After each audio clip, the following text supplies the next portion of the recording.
Bagaimana kabar teman-teman kalian? Saya doakan semoga teman-teman sehat walafiat dan dalam lindungan Allah Subhanahu wa taala dan dalam keadaan yang berbahagia.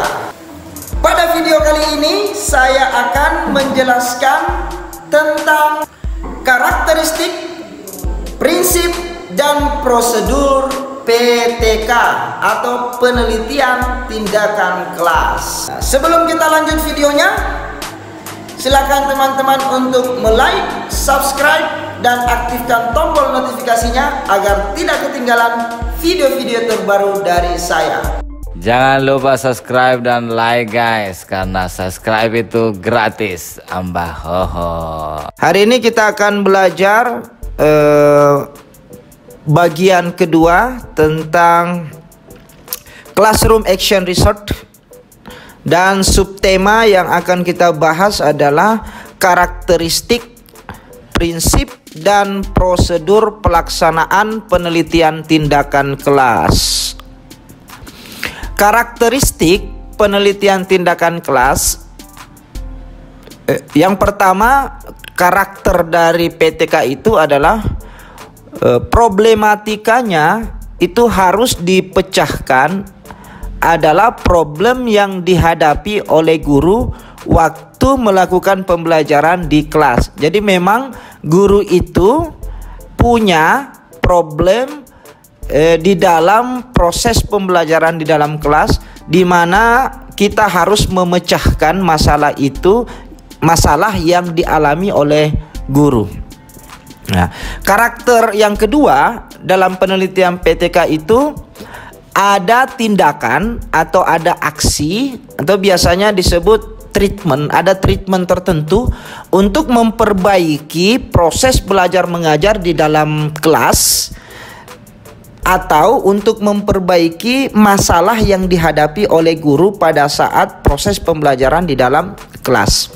Nah, karakter yang ketiga, karakter PTK itu apa yang telah dilakukan oleh seorang peneliti atau solusi yang ditawarkan atau tindakan aksi itu menunjukkan sebuah perubahan ke arah perbaikan dan peningkatan ke arah yang positif. Nah, kemudian ciri-ciri pokok PTK itu ada 3 ciri pokok di dalam penelitian PTK. Yang pertama, penelitian PTK itu berciri khas memiliki kolaboratif. Jadi ciri pokoknya dia harus kolaboratif. Nah, bagaimana bentuk kegiatannya? Harus berkolaborasi dengan guru atau dosen. Yang kedua, harus berkolaborasi tanpa basa-basi. Jadi kolaborasinya itu harus betul-betul berkolaborasi, ada perencanaan, ada pelaksanaan yang betul-betul disusun untuk mendapatkan laporan hasil penelitian. Jadi ada kerjasama antara guru atau peneliti atau kerjasama dengan dosen dengan peneliti di dalam merencanakan dan melaksanakan penelitian sampai pada laporan hasil penelitian.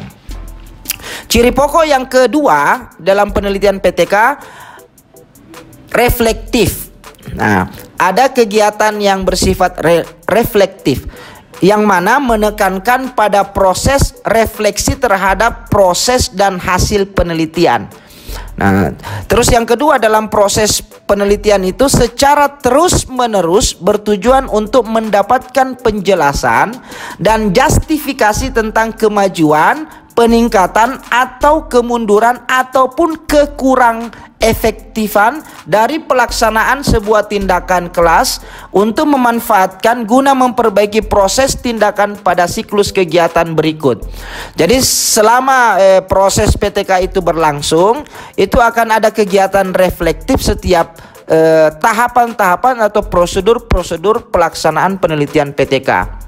Dan ciri pokok PTK yang ketiga adalah inquiry reflektif. Nah, inquiry reflektif ini berangkat dari permasalahan yang real setiap hari yang dihadapi oleh guru, ataukah yang dihadapi oleh dosen, ataukah yang dihadapi oleh siswa maupun mahasiswa dalam proses pembelajarannya di dalam kelas maupun di luar kelas. Yang jelas terjadi proses pembelajaran itu. Ada permasalahan yang konkret, yang real, yang setiap hari dihadapi oleh guru, dosen, siswa maupun mahasiswa. Nah, inquiry reflektif ini juga dimaksudkan adalah ada masalah yang menjadi fokus, yang spesifik dan kontekstual yang harus dipecahkan. Nah, ciri pokok reflektif juga, inquiry reflektif ini juga adanya proses dan temuan hasil penelitian tindakan PTK yang terdokumentasi secara rinci dan cermat. Inilah 3 ciri pokok dalam penelitian PTK: kolaboratif, reflektif, dan inquiry reflektif. Selanjutnya kita beralih ke prinsip dasar yang melandasi PTK. Apa sih yang menjadi prinsip dasar sehingga PTK itu harus dilaksanakan atau dikerjakan atau dilakukan oleh para peneliti? Nah, yang pertama, PTK itu prinsipnya dia berkelanjutan, makanya PTK itu punya yang disebut dengan siklus atau tahapan-tahapan di mana satu siklus itu berisikan beberapa tindakan-tindakan yang dilaksanakan di dalamnya, ada proses di dalam siklus itu. Nah, jika di dalam siklus itu belum terjadi peningkatan, maka kita laksanakan siklus selanjutnya atau siklus kedua. Nah, makanya dikatakan setiap tahapan itu setiap kegiatan siklus sampai terjadinya peningkatan sistem, terjadinya peningkatan proses, terjadinya peningkatan hasil dan sebagainya. Jadi kata kunci dari siklus itu terjadinya peningkatan. Jadi kapan siklus itu berhenti? Jika terjadi peningkatan sistem, terjadi peningkatan proses, atau terjadi peningkatan hasil dan sebagainya. Itu yang prinsip dasar yang melandasi PTK yang pertama. Yang kedua, dalam tahapan PTK selaras dengan tahapan pembelajaran. Jadi tidak boleh pelaksanaan penelitian tindakan kelas itu tidak sesuai dengan tahapan proses pembelajaran. Jadi wajib harus sesuai atau selaras dengan tahapan-tahapan pelaksanaan pembelajaran. Makanya di dalam tahapan atau tahapan-tahapan atau prosedur dalam penelitian PTK itu ada planning, perencanaan, ada action, pelaksanaan, ada observasi, dan ada evaluasinya. Prinsip dasar yang ketiga di dalam penelitian PTK atau yang melandasi penelitian PTK adalah mengutamakan kaidah-kaidah ilmiah. Maksudnya alur pikirnya itu harus dimulai dari masalah. Ada masalah, apa masalahnya PTK? Ada sesuatu yang mesti ditingkatkan, ada yang rendah. Nah, terus yang kedua, pemilihan tindakan harus sesuai dengan permasalahan. Jika masalahnya seperti itu, maka tindakannya atau solusinya juga harus seperti itu. Jadi harus ada kesesuaian. Masalah ini solusinya seperti ini misalnya. Yang ketiga, merumuskan hipotesis tindakan. Yang terakhir adalah menetapkan prosedur pengumpulan analisis data. Jadi prinsip dasar yang melandasi PTK pada poin ketiga, mengutamakan kaidah-kaidah ilmiah. Yang dimaksud itu adalah dimulai adanya masalah, kemudian harus ditindaki, dan tindakannya itu harus sesuai dengan masalah yang terjadi, kemudian merumuskan hipotesis tindakan dan menerapkan prosedur pengumpulan data dan analisis data. Nah, prinsip dasar selanjutnya yang melandasi PTK adalah masalah yang ditangani adalah masalah pembelajaran yang real. Makanya dalam PTK itu jika harus masalah yang dihadapi oleh guru atau siswa dalam proses pembelajaran dan sifatnya real, sifatnya nyata, bukan diada-adakan. Jadi masalah itu tidak boleh diada-adakan. Memang untuk masalah itu muncul dan masalah itu ingin dipecahkan secara bersama-sama oleh guru maupun bersama dengan peneliti. Selanjutnya, prinsip dasar yang melandasi penelitian PTK adalah konsistensi sikap dan kepedulian dalam meningkatkan kualitas pembelajaran. Memang ada kepedulian dari guru konsistensi sikap dan kepedulian dari guru maupun peneliti untuk memang betul-betul punya hasrat, punya naluri, punya keinginan untuk meningkatkan sebuah kualitas pembelajaran. Dan selanjutnya yang terakhir, prinsip dasar yang melandasi PTK itu permasalahan di dalam kelas dan dapat diperluas juga di luar kelas selama menyangkut pembelajaran. Jadi PTK tidak mesti permasalahannya di dalam kelas, tapi juga boleh permasalahan di luar kelas selama itu menyangkut berhubungan dengan pembelajaran. Nah, selanjutnya kita masuk kepada prosedur pokok PTK. Bagaimana tahapan-tahapan pokoknya di dalam PTK atau prosedur umum di dalam PTK. Nah, yang pertama adalah planning. Tahap pertama planning, tahap kedua action, tahap ketiga observation, dan tahap keempat adalah reflection. Nah, sebenarnya banyak model-model dan prosedur-prosedur, tapi nanti kita akan bahas di video selanjutnya tentang macam-macam model-model penelitian PTK. Nah, kita akan bahas satu-satu. Planning itu apa kegiatannya, action itu bagaimana kegiatannya, observation itu bagaimana kegiatannya, dan reflection bagaimana kegiatannya. Kita masuk ke pertama yang ke planning. Jadi kegiatan planning yang pertama adalah identifikasi masalah. Jadi dalam perencanaan kita betul-betul mengetahui apa masalahnya, kita betul-betul identifikasi masalahnya. Misalnya yang mengakibatkan siswa rendah hasil belajarnya, misalnya karena metodenya, atau karena gaya guru, atau karena penyampaiannya guru, atau karena medianya yang bermasalah. Jadi betul-betul kita harus mampu mengidentifikasi masalah. Itu pada kegiatan tahap perencanaan atau tahap planning.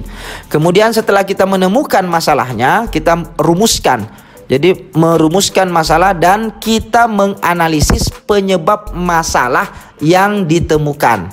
Setelah itu masih dalam tahap perencanaan, kemudian kita mencoba memberikan solusi di perencanaan kita bahwasanya yang mengakibatkan masalah ini muncul karena ini dan solusinya adalah ini. Makanya kita sudah tawarkan solusi di dalam perencanaan kita. Nah, itulah kegiatan di planning termasuk pengembangan dan intervensi atau action and solution. Tahap kedua adalah action. Apa yang dilakukan pada tahap action? Yang dilakukan pada action adalah guru mengambil peran seperti biasanya. Makanya guru tidak boleh diganti oleh peneliti. Biarkan guru yang mengajar seperti biasanya.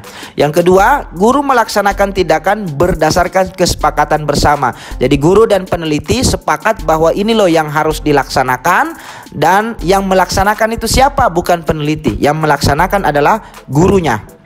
Nah, terus mengurangi kemungkinan terjadi kelemahan. Jadi hal-hal yang bisa membuat proses itu menjadi lemah sedapat mungkin mengurangi. Makanya guru yang mengajar, bukan peneliti. Karena kalau peneliti yang mengajar itu bisa saja menambah dan bahkan mungkin bisa terjadi kelemahan-kelemahan dan bisa menjadi bias gitu.